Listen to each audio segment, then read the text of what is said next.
우리 교회는 평생표가 있습니다. 우리 교회가 설립된 이래 지금까지, 그리고 앞으로 예수님께서 다시 오실 때까지 우리 교회가 존재하는 한 우리는 이것을 우리들의 비전으로, 우리들의 사명으로, 목적으로 삼겠다고 선언한 것입니다. 여러분, 그것이 뭐죠? 하나님 사랑, 이웃 사랑입니다. 맞습니다. 우리 원로 목사님께서 항상 강조하시듯이 우리가 가지고 있는 이 성경을 하나로 요약한다면, 한 문장으로 요약한다면 그것은 바로 하나님 사랑과 이웃 사랑입니다. 우리 믿음의 사람들은 과연 누구입니까? 하나님을 사랑하고 이웃을 사랑하는 사람들입니다. 우리가 믿음의 사람들이 어떤 삶을 살아야 합니까? 하나님을 사랑하고 이웃을 사랑하는 삶을 살아야 하는 줄로 믿습니다. 그리고 그런 우리들이 모인 우리의 교회는 어떤 교회여야 합니까? 하나님을 사랑하는 교회, 이웃을 사랑하는 교회인 줄로 믿습니다. 이것은 우리가 주님 오실 때까지 변치 말아야 하는 우리의 사명이고 비전이고 목적입니다. 그래서 우리가 이것을 평생표라고 부르는 것입니다. 따라서 이 평생표는요, 우리들의 존재 이유이고 동시에 우리 교회가 있어야 되는 목적이기도 합니다.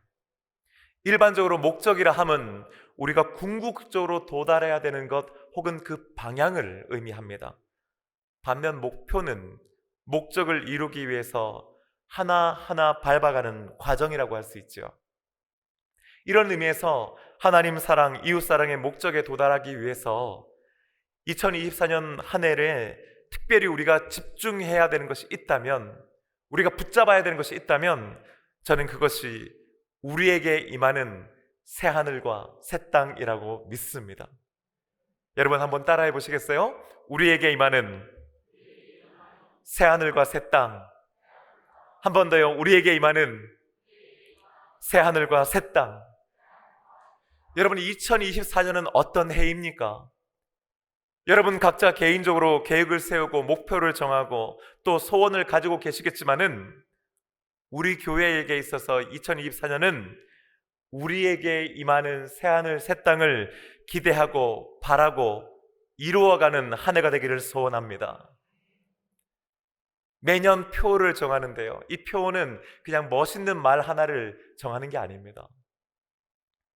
저는 매년 10월이 되면은 그 다음에 어떤 목회의 비전을 가지고 또 어떤 표를 정할지를 놓고 하나님께 기도하고 준비합니다.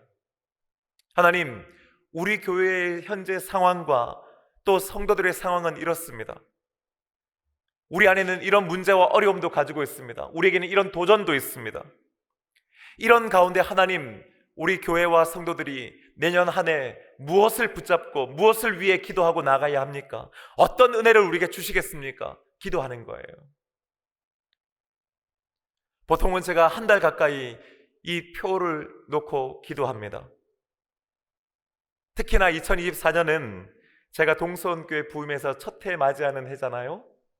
저는 사실은 이걸 위해 기도하면서 올해는 좀 더 힘들겠구나, 좀 더 오랫동안 고민해야겠구나 라고 생각했었습니다. 그런데요, 기도하는 가운데 하나님께서 너무나 선명하고도 또 빠르게 제 마음 가운데 주신 은혜가 있었습니다. 그것이 바로 우리에게 임하는 새하늘과 새 땅이었습니다.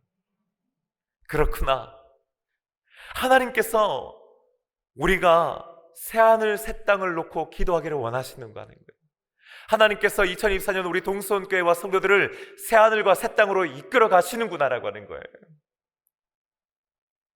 그렇게 마음 딱 먹으니까요, 너무 기대가 되고 설레는 겁니다. 그래서 제가 부교육자들에게 이 비전을 함께 나누면서, 여러분 이렇게 강단에 조형물도 만들고요, 그렇죠?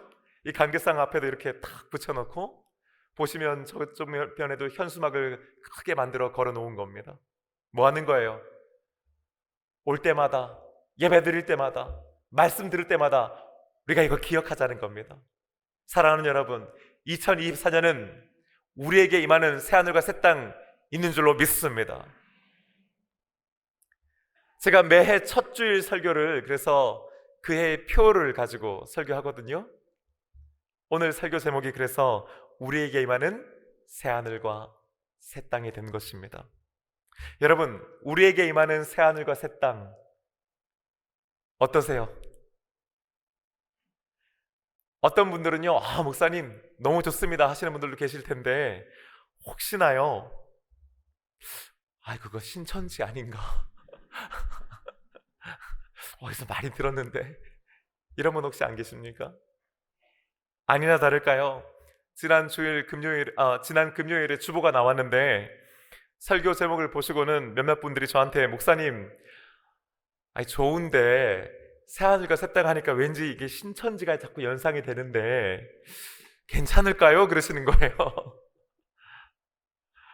그렇게 염려하시는 분들이 계시더라고요. 근데 여러분, 이 새하늘과 새 땅이 원래 신천지 겁니까?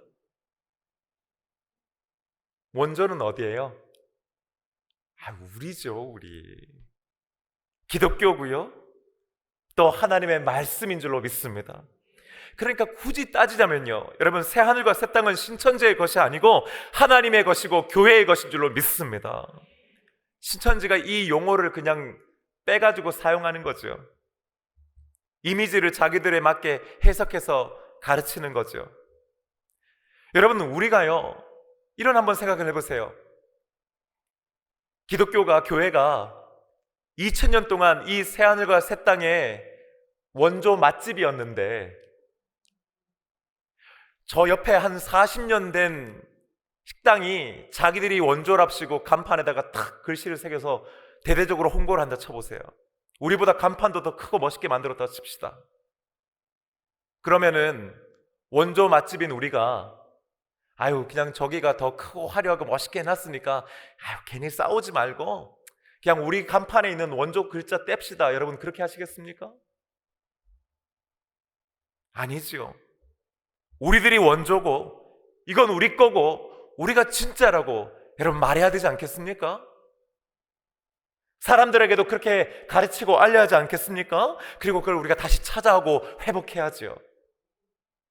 그러니 오늘 말씀에 여러분 귀 기울이셔서 정말 성경이 말씀하고 있는 새하늘과 새 땅이 과연 무엇인지, 그리고 왜 하나님께서는 2024년 새해 우리에게 이 새하늘과 새 땅의 비전을 주시는지를 분명하게 깨닫고 고백하는 저와 여러분 되기를 소원합니다.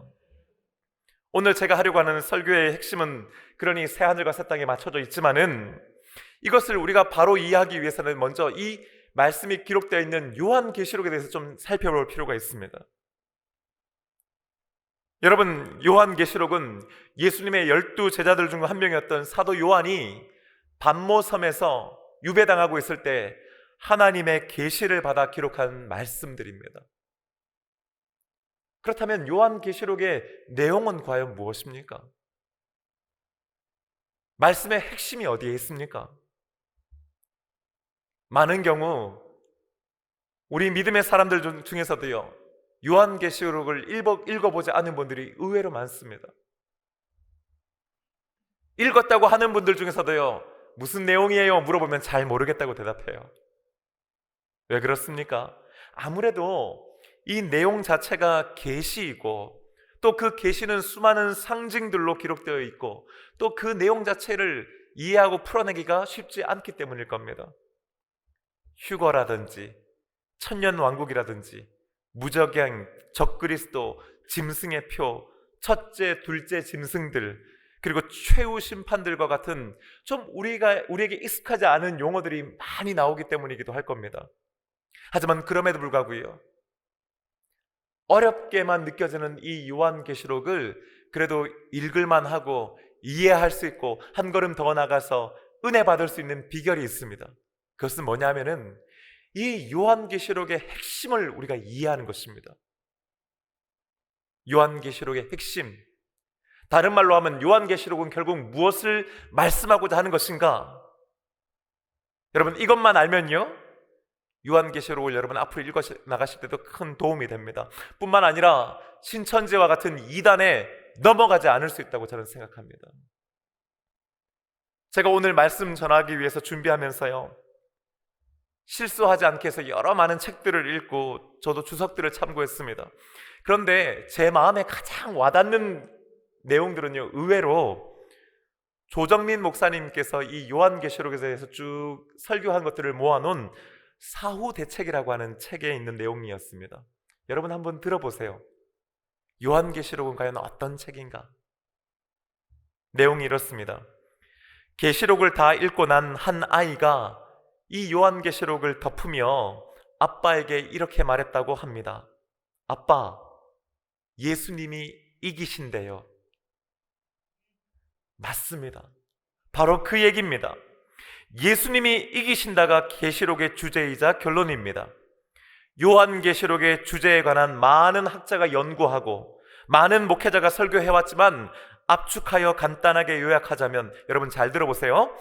역사를 주관하시는 하나님이 예수 그리스도를 통해서 역사를 완성하신다는 것입니다. 한마디로 뭐라고요? 예수님이 이깁니다.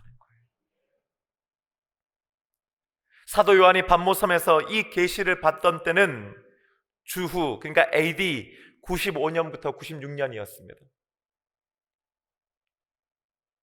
이때는 로마의 10대 황제인 도미티아누스가 제국을 다스리고 있었습니다. 그런데 여러분, 이 황제가 가장 극심하게 기독교를 탄압했던 황제들 중 한 명입니다. 이 시기에 로마 제국의 핍박과 황제 숭배 강요가 가장 극심했던 시기였습니다. 수많은 믿음의 선배들이 잡혔고 순교를 당했습니다. 예수님을 믿는다는 이유만으로, 그리고 황제의 동상에 절하지 않는다는 이유만으로도 살던 집에서 쫓겨나고 재산을 몰수당하고 살던 마을과 도시에서 내쫓김을 당했습니다. 그래서 그들이 토굴로 들어가 살고 심지어 땅을 파 지하 동굴로 숨어 들어갈 수밖에 없었던 것입니다. 어디 그뿐입니까? 교회의 지도자들 뿐만 아니라 일반 성도들도, 심지어 부녀자들과 아이들조차 맹수들의 먹이가 되었습니다. 십자가에 매달려 죽임을 당했습니다. 무엇보다도 그리스도인들을 힘들게 했던 것은 먹고 사는 문제를 어렵게 만들었다는 것입니다. 로마 황제에게 절하지 않는 사람에게는 물건을 사고 팔 수 있는 권리를 주지 않았습니다. 요한계시록에 보면 여러분, 짐승의 표라는 것이 있죠. 그게 사실은요, 실제로 있었던 것인데 무엇이냐면은 물건을 사고 팔 수 있는 그런 권리를 보장해주는 증서였습니다. 표시였습니다. 이것이 없으면 물건을 내다 팔 수도 없었고 물건을 살 수도 없었다는 말입니다. 믿음의 사람들에게는 이것을 주지 않았습니다. 한마디로 먹고 살 길이 없었던 겁니다. 이것이 실제로 초대교회 그리스도인들에게 큰 어려움이 되었습니다. 생각해 보십시오. 세상의 왕노릇하는 로마 황제와 로마 제국의 지속적인 핍박과 유대교의 박해와 세상을 주무르는 사탄 마귀의 권세 아래에서 믿음을 가지고 살아간다는 것, 예수님이 주님이시다라고 고백하며 살아간다는 삶은 얼마나 힘들고 어려웠겠습니까? 얼마나 고통스러웠겠습니까? 많은 사람들이 믿음을 지키기 위해서 몸부림치며 버텨냈지만은 또 얼마나 많은 사람들이 먹고 살기 위해서, 세상에서 출세하기 위해서 배교의 길을 걸어갔는지도 모릅니다. 이런 상황 속에서 하나님께서 사도 요한에게 계시를 주신 것입니다. 그러면 예수님께서는 이 계시의 말씀을 누구에게 전하라고 주신 것입니까? 그렇습니다. 1차적으로는 우리가 알고 있는 소아시아의 7교회, 그리고 그 교회에 있는 성도들에게 주시는 말씀이었던 것입니다. 하나같이 고난당하고 핍박받고 소외되고 절망하고 있는 교회들, 뿌리채 흔들리고 있는 교회들, 매일 하루하루의 삶이 지옥과도 같은 성도들에게 어떻게든 믿음을 가지고 믿음을 지키려고 노력했던 그들에게 주신 말씀이 바로 이 요한계시록이었던 것입니다. 무엇을 말씀하기 위함입니까? 인내하고 견디라고 하는 것입니다. 왜입니까? 마침내 예수님께서 구름 타고 다시 오실 것이기 때문입니다. 믿음을 가지고 승리하라는 것입니다. 예수님께서 사탄 마귀를 물리치고 최후 승리를 거두실 것을 말씀하고 있기 때문입니다. 예수님이 이긴다는 것을 가르쳐주고 있는 것입니다. 예수님의 승리가 곧 교회의 승리요, 우리 믿음의 사람의 승리라고 말씀하고 있는 것입니다. 그러니 이 요한계시록은 언제일 수 알 수 없는 먼 미래에 있는 예언의 말씀인 동시에 하루하루 믿음의 삶을, 또 영적인 전쟁을 치르고 있는 믿음의 사람들을 격려하고 위로하고 응원하기 위해서 주시는 말씀이기도 하는 것입니다. 이런 면에서 요한계시록은 영적 전쟁터에서 우리 믿음의 병사들의 사기를 북돋우는 군가와도 같은 것입니다. 경기장에서 우리 편 선수들을 위해서, 우리 믿음의 사람들을 위해서 불러주시는 예수님의 응원가와도 같은 것입니다. 그렇게 요한계시록을 전해들었던 이 소아시아의 7 교회들은 그 지옥 같은 일상 속에서도 믿음을 잃지 않았고, 감옥에 가고 순교를 당하면서도 끝까지 교회를 지켜낸 줄로 믿습니다. 어디 소아시아의 7 교회들 뿐이겠습니까? 지난 2000년 동안 믿음의 사람들과 교회들이 세상으로부터 고난받고 핍박받을 때마다 성도들은 이 요한계시록을 읽고 또 읽었습니다. 왜입니까? 방금 전에도 말씀드렸듯이 이 말씀은 최후의 승리를 거둘 것이라고 하는 믿음과 동시에 매일매일을 살아가는 우리들에게 믿음을 지키고 믿음으로 이겨내라고 말해주시는 주님의 군가요, 응원가이기 때문입니다. 이런 시대적인 상황과 함께 역사의 주관자 되시는 예수님께서 마침내 이기신다라고 하는 이 요한계시록의 핵심을 한번 붙잡고 오늘 본문 말씀 여러분 우리 한번 다시 읽어보십시다. 1절 말씀은 이렇게 시작됩니다. 또 내가 새하늘과 새 땅을 보니, 할렐루야. 사도 요한이 환상 가운데서 새하늘과 새 땅을 보았습니다. 그렇다면 그가 보았던 새하늘과 새 땅은 과연 무엇입니까? 도대체 무엇이 새하늘과 새 땅입니까? 안타깝게도 성경은 그 새하늘과 새 땅이 구체적으로 어떤 모습인지를 우리에게 말씀해 주진 않습니다. 따라서 우리는 새하늘과 새 땅이 과연 그러면 정확하게 무엇이냐고 묻는다면 무엇이다라고 정확하게 얘기하기는 어렵습니다. 하지만 여러분, 그런다고 해서 그것을 우리가 모른다라고 하는 의미는 아닙니다. 오히려 그것보다는 우리가 무엇을 생각하고 상상하든지 그 이상의 것이라고 하는 것입니다. 여러분, 새하늘과 새 땅을 한번 떠올려 보십시오. 여러분이 생각하고 여러분이 상상하는 그 모든 것, 그 이상이 바로 하나님께서 우리에게 주시는 새하늘과 새 땅인 줄로 믿습니다.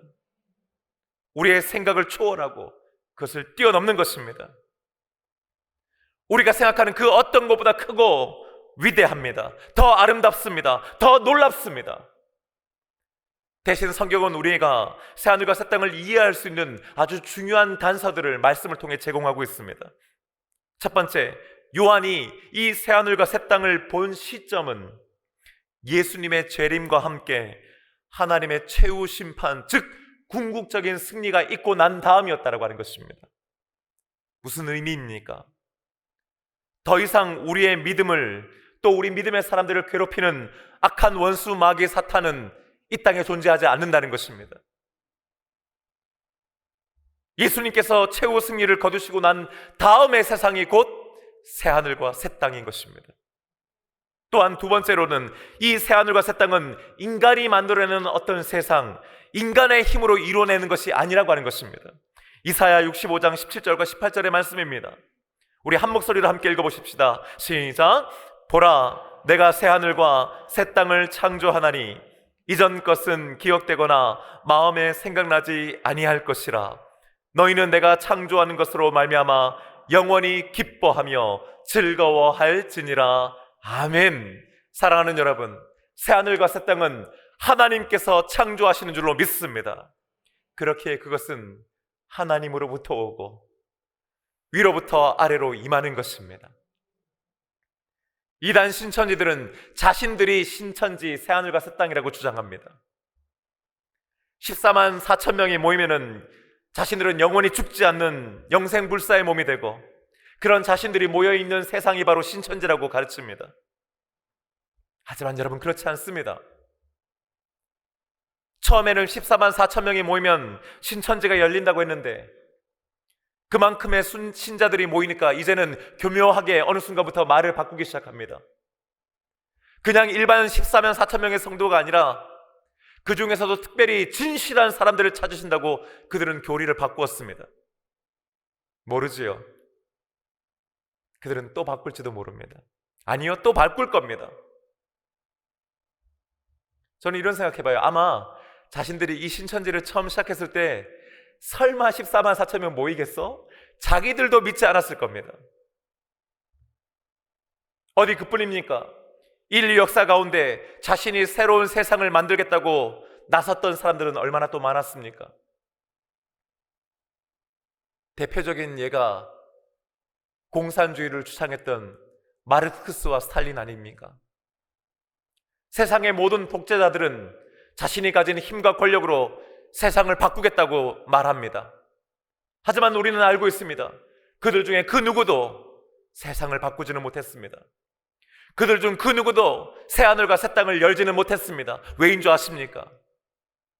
그것은 사람의 힘으로 되는 것이 아니기 때문입니다. 오직 하나님만이 새하늘과 새 땅을 만드시는 분이신 줄로 믿습니다. 오늘 본문에 나와 있는 이 새하늘과 새 땅 할 때 이 새롭다, 새로운이라고 하는 단어는요, 그리스어로 카이노스라고 하는 단어입니다. 그런데 흥미로운 것이 이 그리스어에는 새로운이라고 하는 형용사로 두 개의 단어가 있습니다. 하나는 네오스라고 하는 단어입니다. 네오라고 하는 거 여러분 영어에서도 그죠? 뉴라고 하는 의미를 가지고 있지 않습니까? 근데 이 네오스라고 하는 것은 뭐냐면은 젊은, 신선한, 방금 태어난 이라는 의미를 가지고 있습니다. 왜 그런 거 있잖아요. 신상품 할 때 그 새롭다는 게 바로 네오스입니다.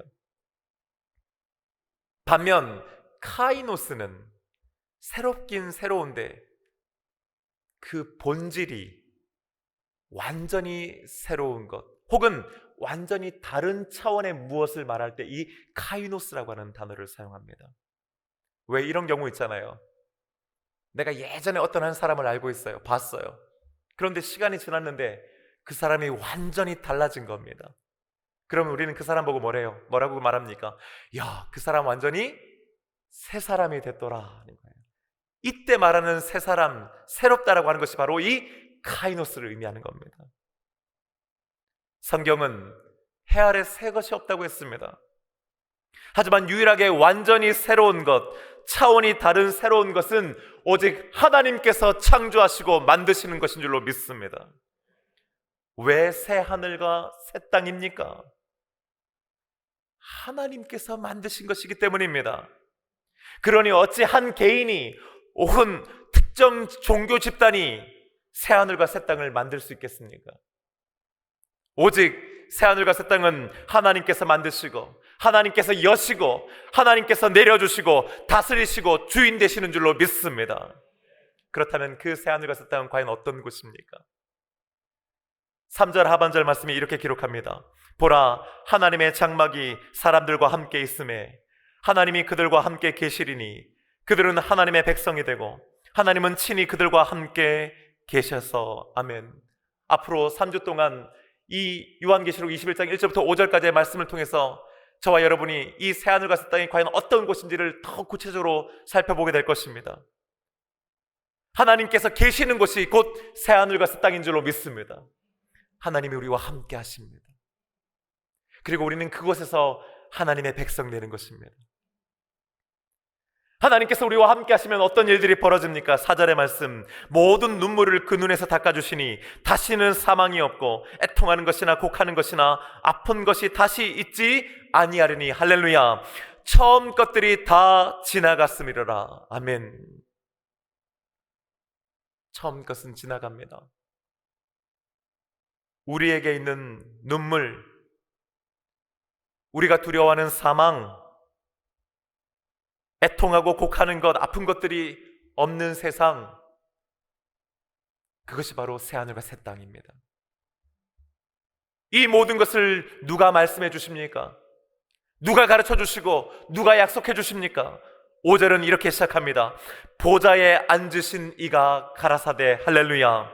이 보좌는 바로 하늘의 보좌요, 하나님의 통치를 상징하고 있습니다. 이 보좌에 앉으신 분이 누구십니까? 바로 새하늘과 새 땅을 창조하신 분, 세세토록 다스리시는 저와 여러분이 믿고 있는 아버지 하나님이신 줄로 믿습니다. 그 하나님께서 이렇게 선포하시는 것입니다. 내가 만물을 새롭게 하노라. I am making everything new 라고 했어요. 나는 지금도 그것을 만들고 있다는 것입니다. 비단 새하늘과 새 땅만이 아니에요. 모든 것을 말입니다. 만물을 새롭게 하시는 하나님께서 저와 여러분을 새롭게 하시는 줄로 믿습니다.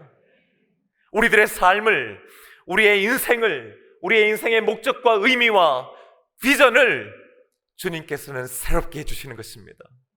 어디 그뿐입니까? 우리의 가정을 새롭게 하십니다. 우리의 직장과 일터와 사업을 새롭게 하시고 주님의 몸된 교회를 새롭게 하시는 줄로 믿습니다.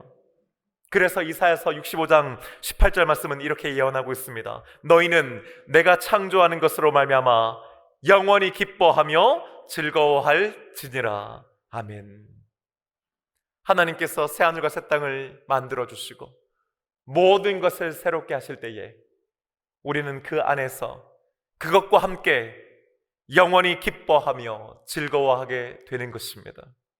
사랑하는 여러분, 2024년 하나님께서 새하늘과 새 땅을 만들어 주십니다. 우리들은 그 옛날 사도 요한이 보았던 그 새하늘과 새 땅을 보게 될 줄로 믿습니다. 그리고 기억하십시다. 그것은 우리의 힘과 능력으로, 우리의 의지로 만들어내는 것이 아니요, 전적으로 하나님께서 하나님으로부터, 하늘로부터 내려오는 임하는 것이라고 하는 것입니다. 그러니 하나님께서 만드시고 우리에게 내려주시는 이 새하늘과 새 땅을 올 한 해 바라보고 기대하십시다.